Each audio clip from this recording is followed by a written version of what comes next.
So we're going to jump into this video quickly, but I want to explain first the importance of learning how to navigate on the unit itself. You can, of course, you can fast forward and get past this if you want, but I did a video a little while back showing some basic navigation on the XFX. The FM3, same interface, so it's important that you understand that, because when you're live, you don't always have your laptop or something connected to the USB so you can edit and use AxEdit. So, understanding how to build a basic preset will actually help you in troubleshooting something that might be going on when you're trying to, do something on the fly down on your unit or on the rack itself. So I'm not going to go into deep editing. I think that AxEdit or FM3 edit is the best thing for that, right? Especially if you're working with your FC, your foot switches, everything, and trying to program that stuff or use modifiers. It's still real important. You can do it on the unit itself, but this is for quick editing. All right, we're going to start with an empty preset, and what we're going to do first, I'm going to refer to these as encoders. They have two functions. You can turn them or you can press them, and basically this top row here under blue shows what the turn function is. So this encoder A is for scenes, FC view, D, FC layout, E. First thing we're going to do is we're going to press the B encoder for layout, and it's going to jump in here, and this is going to be your grid here where you're going to actually put your cable. Right off the bat, we're zoomed in way too far. That helps on some things because it makes it easier. So let's zoom out. So once we zoom out, we've got full access to all the 12 blocks and all the 4 rows. Now you can use the encoders D and E for rows and columns for quickly jumping over. You can also use the nav buttons to go over there as well. Page will actually get you over on these tabs here. And then, of course, there's home, gets you back to there. Edit, exit, and enter for different functions. Zoom layout is real important because it's got these up here, and I'll show you these output meters here shortly. Now you can put this anywhere on any row. I'm just going to put it right here. Now, per the manual, to quickly make a row or a cable, you can just press and hold the enter button, and that will put it all the way across. I don't like this. You can use as many or as you need without going past that 12 block limitation on the single row. But what I like to do, let's keep it consistent. I'm going to go and get out of this preset so I can go back in. All you need to do really is just turn the knob here and get to the input. Make sure you press enter. Now you can hold enter all the way across. And let's set an output here, output 1. That's what I'm using. I'm going to add simple blocks. I'm going to do a wah, a drive, an amp block, cab, a couple effects, and then we'll go from there. Let's go over to this block. I'm going to add a wah block. I'm going to turn backwards because it's on the W's. Press enter. I want to disable that because it's automatically active. I'll show you how to edit that in a minute. So now what I want to do is I want to add a drive. I'm going to go over here, just add a drive, followed by, make sure you enter, followed by an amp. Enter, followed by a cabinet. Enter. Now, if it's all in a row, that's what they call it, running your stuff in series. I'm not going to run my effects in series. It's really just preference. You can run them before the amp, after the cab, after the amp, in series all in a row, or in parallel, which is what I'm going to do here. Hey, Siri, no one's talking to you.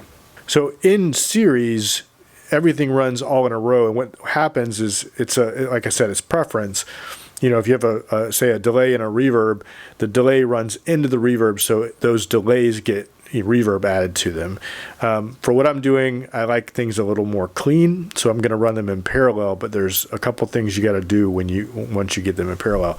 Now at this point, you can hear we've got signal. Pretty hot signal, so sorry if I just blasted your ears. There's a trick here, and I'll show you that in a minute to level things out. So let's go ahead and add those effects. I'm going to turn off this drive for now, just to keep it a little quieter. And I'm going to come over here, and what I'm going to do is, what I need to do is add, for parallel, I need to put them above and below the row. So I'm going to add a delay, enter, a reverb. I'm going to go backwards to save some time. Reverb, enter. Now from here I need to connect, this has to remain connected all the way to output, but I need to connect this block to here, this to here, this to here, this to here. So I've set you up in a way that makes it a little easier to connect those. You can connect blocks forward, you can't connect cables, backwards. So let's go over to this block behind here, this empty block. And I'm going to press enter, and it's going to start blinking. Actually, it did not blink, so sometimes it freaks out. So we're going to double tap that. I'm going to press enter again. Now it's blinking, and that means it's ready to connect to something. I'm going to press up, press enter. That is now connected to that block there. So I'm going to go back to this block, press enter again, go down, enter. Same thing with this. Best to just get off that block, then go back. Otherwise, it will disconnect some of these sometimes. Now it's blinking again. We're going to go over here. Now we're blinking back and forth, connect it. That confused me for a little bit, so it took me a little bit to try to figure that out. Same thing, go over to delay, down, enter. Like I was saying, is if you stay on the block and try to do it too quickly, sometimes when you press enter, it will actually disconnect things. That's a feature, but it can be a little bit annoying to try to get around. Now we are connected, we are in parallel. The problem is it's going to be really loud. So what you want to do when you're in parallel, the mix needs to be adjusted, and for both of these blocks or any block in parallel. The way you edit an effect or a block is just highlight to it, press edit, and you want to scroll over. In this case, it's probably going to start here. Let's actually make that a stereo tape. Let's page over to the mix. We're going to take that mix knob and you want to put it 100%. This confuses people sometimes, and some people argue and start adjusting input gain. So for parallel effects, mix 100% and then adjust the amount with the level. So before I play, I'm just going to adjust it a little bit down. We're going to go down to our reverb and do the same. Edit, take that mix knob, put it all the way up. Let's take our level down a little bit. Let's see what we have here.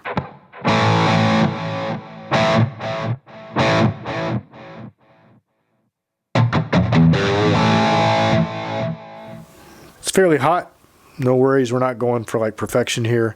I'm going to exit out of this. I'm going to go up to my delay and just for giggles here, let's take it down. Pretty quiet.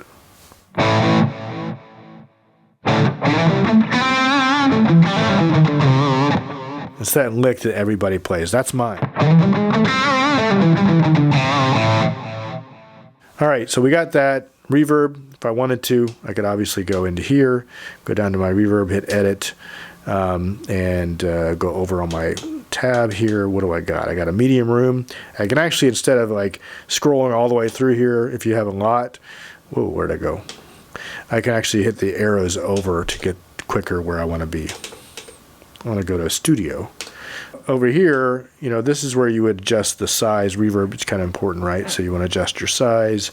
You want pre-delay on that, all that good stuff. Well, the nice thing is it gets you over here, right here, to the mix.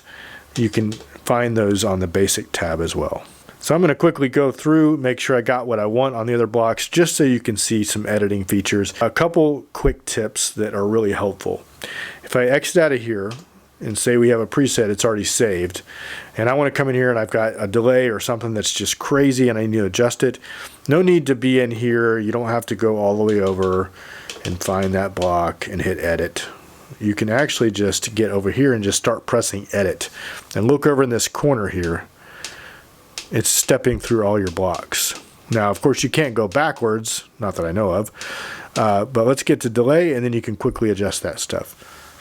Just a quick tip, all right? So back into the layout, a couple things we're going to show you. That applies here as well. You can just step through everything. I'm going to go over to the amp. Let's make sure I got the right amp. You're a Red Modern, that's what I wanted. Let's go to my cabinet.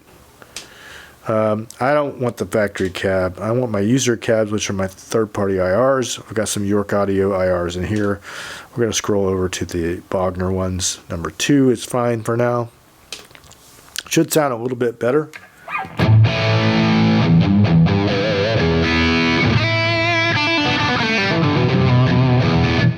Without the wrong notes. Really helpful tip here is, I showed it on one of the other videos, but you have this block level area.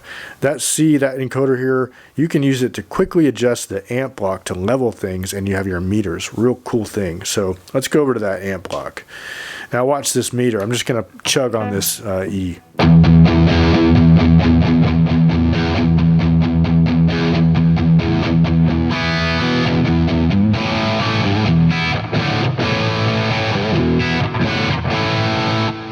Now, another thing you want to keep in mind, if you're making scenes here, not that we're going to do this deep editing, but if you were making a scene and, you've got this, you're chugging along and you say, I'm going to go ahead and just hit it right when it hits the red.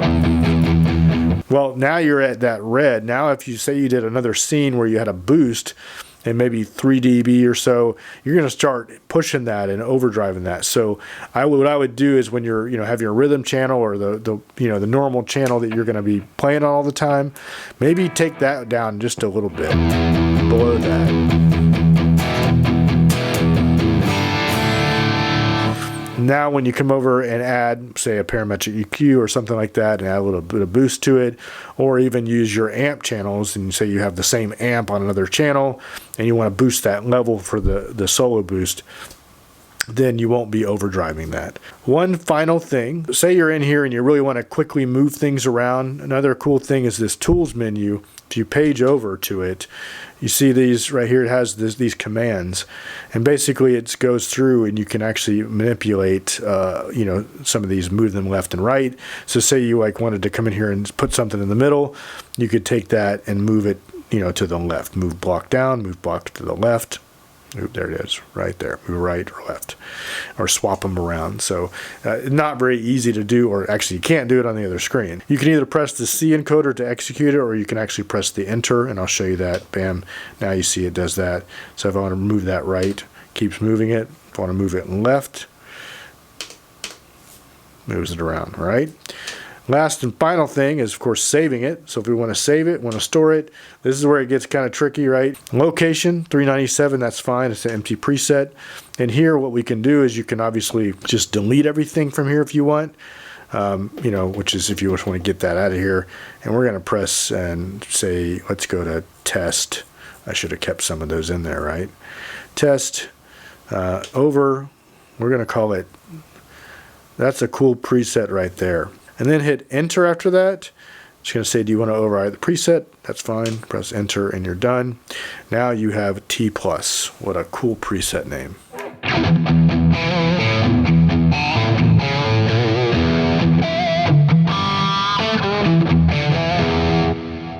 So I hope that was helpful for you. I know that I was talking fast and going through things quickly. I try to make these videos somewhat short so you can get through them quick. I know our attention span is you're probably not even watching this part. So hey, there's stop and there's pause and fast forward, all that on the video. So if you get stuck, just rewind it back and start over.